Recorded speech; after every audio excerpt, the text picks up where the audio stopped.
Friends, 'big boss' హౌస్‌లోకి ఇప్పటికే సోనియా వచ్చింది, బేబక్ వచ్చింది. నెక్స్ట్ శేఖర్ భాష రాబోతున్నాడు. కానీ అస్సలు సుసైరైన మనిషి మణికంఠ రాబోతున్నాడు. మణికంఠ నిఖిల్‌ని, నబీల్‌ని నామినేట్ చేశాడు.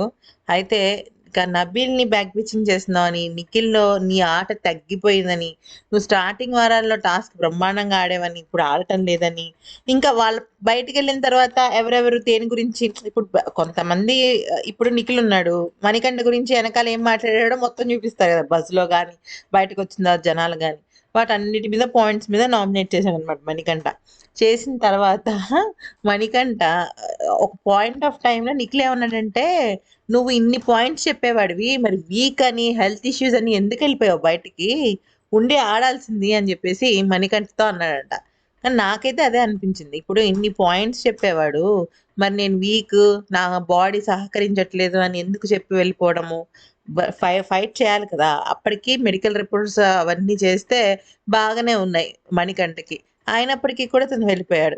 నిజంగా అంత స్ట్రాంగ్ ప్లేయర్ అయినప్పుడు, పక్క వాళ్ళ గురించి చెప్పినప్పుడు మరి నిఖిల్‌తోనే కాకుండా, నబీల్‌తో కాకుండా అందరితో ఫైట్ చేయాలి కదా!